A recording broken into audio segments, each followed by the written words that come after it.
नमस्कार दोस्तों, स्वागत है आपका अपने चैनल रसायन शास्त्र पर, जहां मैं आपको विभिन्न आयुर्वेदिक दवाइयों के बारे में जानकारी देती हूं। तो यदि आप अभी तक आपने मेरे चैनल को सब्सक्राइब नहीं किया है तो तुरंत कर लें, साथ ही बेल का बटन भी दबा दें ताकि आपको मेरी आने वाली हर वीडियो की जानकारी तुरंत मिल जाए। आज मैं आपको बताने वाली हूँ हरिद्रा खंड के बारे में। ये दवाई काम आती है शीत पित्ती, जिसे सामान्य भाषा में पित्ती उछलना, अर्टिकेरिया हाइव्स या दाफड़ इस तरह के नामों से पुकारा जाता है। इसके अलावा शरीर पर लाल चकत्ते अगर हो जाएं, खुजली, चर्म रोग, जीर्ण ज्वर, कृमि, शोथ, कंडू, गुल्म, पांडु रोग आदि व्याधियां इससे दूर होती हैं। इसके अलावा ये राइनाइटिस की एक बहुत अच्छी औषधि है जो नाक की एक एलर्जी है। हरिद्रा खंड शरीर की एलर्जी के लिए एविलसिट्राजिन की तरह एंटीहिस्टामाइन प्रॉपर्टीज की तरह काम करता है। साथ ही हरिद्रा खंड त्वचा के रंग को भी निखारता है। सामान्य तरह के एलर्जिक चर्म रोग जिसमें एक्जिमा, खुजली, मुहासे, फोड़े फुंसी को घटाकर त्वचा पर चमक लाता है। शीत पित्ती की यह प्रमाणिक औषधि है। इसके सेवन से रक्त शुद्ध होता है, पेट साफ रहता है, शरीर की रोग प्रतिरोधक शक्ति मजबूत होती है, जिससे शरीर में पैदा हुई एलर्जी ठीक हो जाती है। बच्चों को इसकी मात्रा आप 3 ग्राम करीबन 1 छोटा टीस्पून और अडल्ट्स के लिए 3 से 6 ग्राम 2 छोटे टीस्पून और ज़्यादा से ज़्यादा एक दिन में इसकी खुराक 12 ग्राम होनी चाहिए। और ये जो आपको कैसे लेना है, ये लेना है आपको आपकी प्रकृति के हिसाब से। जैसे अगर आपकी वात प्रकृति है तो आप गुनगुने मीठे दूध के साथ लीजिए। अगर आपकी प्रकृति पित्त वाली है, यानी कि शरीर में एसिड बनता है, दाह रहती है, तो ठंडे मीठे दूध के साथ लीजिए। और प्रकृति कफ है, मानो खांसी है, अस्थमा है या कोई भी श्वास संबंधी रोग है, तो आप इसे गर्म दूध के या गुनगुने पानी के साथ लीजिए। अब हमेशा की तरह मैं आपको इसके इंग्रेडिएंट के बारे में बताऊंगी। यहाँ ये लिखे हुए हैं।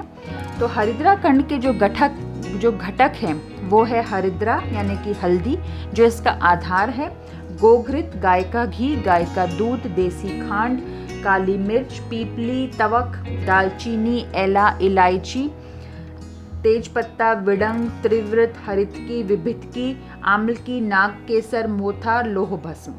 पहले हल्दी, घी और दूध को धीमी आंच पर पकाया जाता है। सिद्ध हो जाने पर बची सामग्री डालकर के प्रक्षेप किया जाता है और अच्छी तरह से पाक किया जाता है। इसीलिए ये आपको ग्रैनुअल्स की फॉर्म में उपलब्ध होता है। आप चाहें तो इसे शुद्धता के लिए घर पर भी बना सकते हैं। वैसे सभी बड़ी कंपनियां बैद्यनाथ, ऊंजा, पतंजलि इसे बनाते हैं, तो आप आसानी से ये आपको मिल जाएगा। अगर ना मिले तो मैं आपको लिंक इसका दे दूंगी।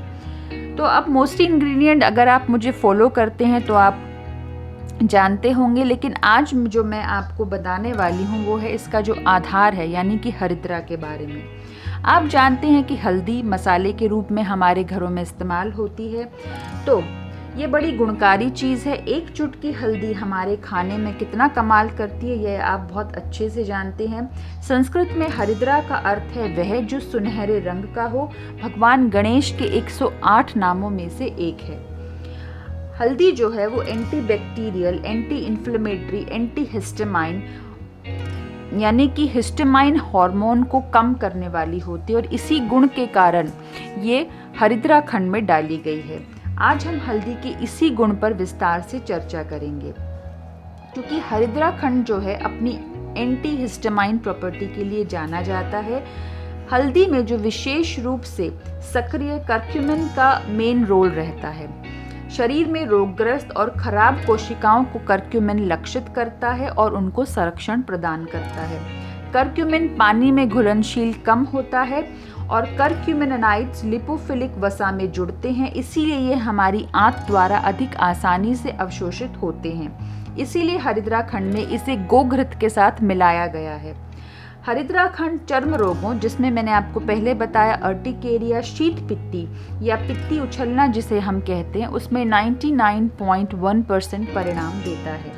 पित्ती जो है वो त्वचा के उभरे हुए क्षेत्र को कहते हैं जिसमें बहुत तीव्र खुजली होती है, और पित्ती से पीड़ित लोग शाम के समय अधिक परेशान रहते हैं, क्योंकि हमारे शरीर में कार्टिसोल नामक एक हार्मोन बनता है जो हमारे शरीर में सूजन और खुजली को नियंत्रित करता है, जो सुबह बहुत अधिक होता है, दोपहर में कम होता है और शाम होते होते लगभग समाप्त हो जाता है।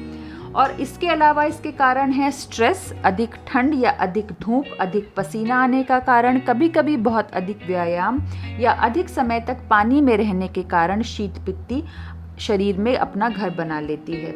दूसरे कारणों में है जहरीले कीड़ों का संपर्क, खान पान में अनियमितता जैसे चाइनीज या अन्य कृत्रिम रंगों में रंगे खाना, और खाने के कारण, मौसम में हुए बदलाव के कारण शरीर पर छोटे छोटे या बड़े बड़े चकत्तों के उभर आने को पित्ती का उछलना कहते हैं। इसके अलावा मोनोन्यूक्लोसिस एक वायरल संक्रमण जो चुंबन से फैलता है, किसी पित्ती रोगी के शारीरिक संपर्क में आने से भी ये फैलता है।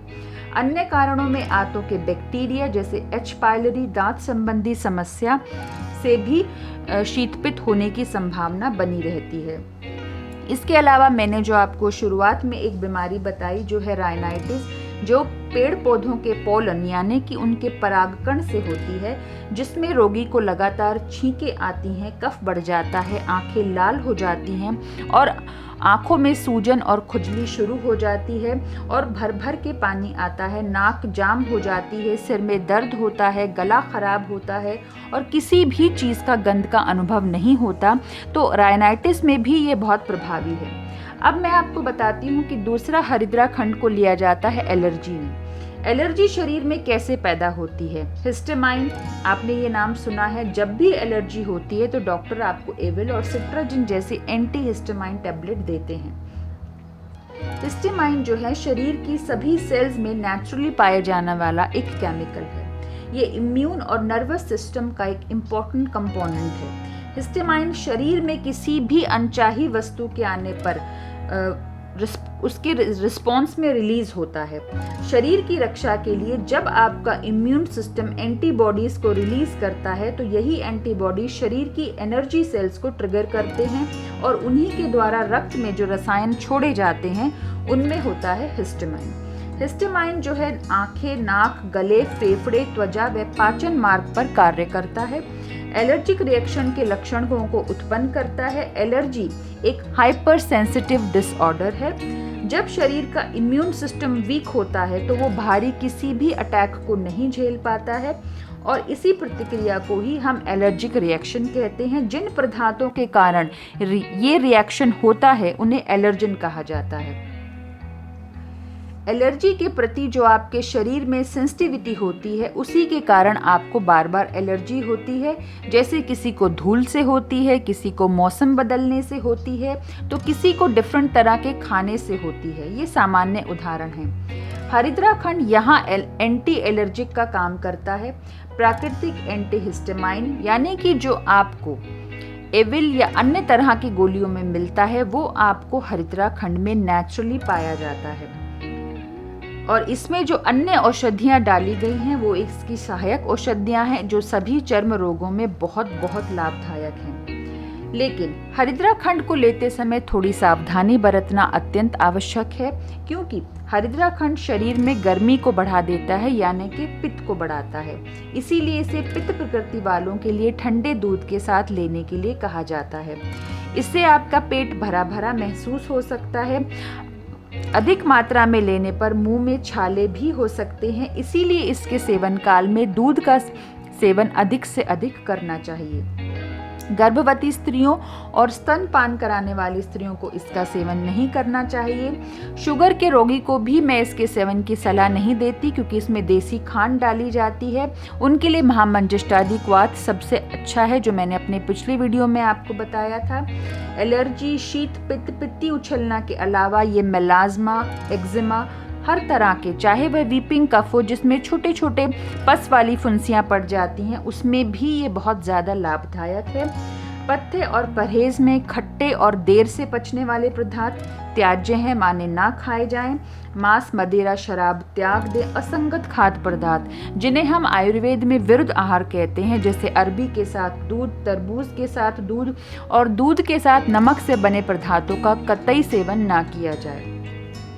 कुछ दिनों के लिए जब तक इस एलर्जी के लक्षण रहते हैं, आपकी शीत पित्ती ठीक नहीं होती है या आपका पित्ती उछलना ठीक नहीं होता है, तब तक आप अरबी, बैंगन, भिंडी, दही, कुलथ की दाल, माश की दाल, गन्ने के रस से बने पदार्थ और अम्लीय पदार्थों का सेवन त्वरित गति से त्याग दें। अस्वास्थ्यकर और अपचनीय भोजन ना करें, मन को शांत रखें और इष्ट का ध्यान भजन करें ताकि शरीर में हार्मोन संतुलन में मदद हो। तो ये थी हरिद्रा खंड के बारे में जो मैंने आपको जानकारी दी। तो मुझे आप कमेंट करके ज़रूर बताइए कि आपको मेरी जानकारी कैसे लगी। अगले वीडियो में मैं आपसे फिर मिलूँगी, तब तक के लिए नमस्कार।